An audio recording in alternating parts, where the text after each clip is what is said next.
ए बहुरिया तनी हे आओ तो। क्या है मम्मी जी? तनी जाए के समोसा बनाए लोती, बहुत जोर से मन कहत बा खाए का। हाँ भौजी, हमारा बहुत जोर से मन कहत है, जल्दी से बना के लेके आओ। रोज रोज ये कने एक फरमाइश से बताए रहिया, रोज रोज चला समोसा बनाओ तो चला पकौड़ी बनाओ तो चला चाय बनाओ, ठंडी में बैठी रहिया आराम से।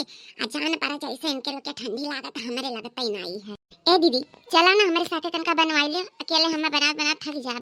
नारिया दादा हम ना जा, बड़ा ठंडी बा, हमरे बड़ा ठंडी लागत बा।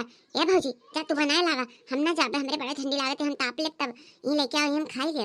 जब देखा तब फरमाइश पे फरमाइश, इनके लोग की ठंडी लागत, हम इंसान ना होई, हम गदहा वदहा होई।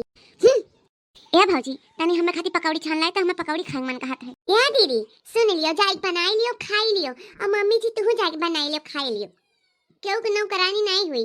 हाँ नहीं तो आर्डर पे आर्डर जो होते जो फरमाए रहती सबका हम नौकरानी हुई, क्यों नौकरानी नहीं हुई। हाँ नहीं तो कहूँ हमारे तब ये लाग जाता तो क्या हमें एको जन कहीं कदा ही नहीं दिया था।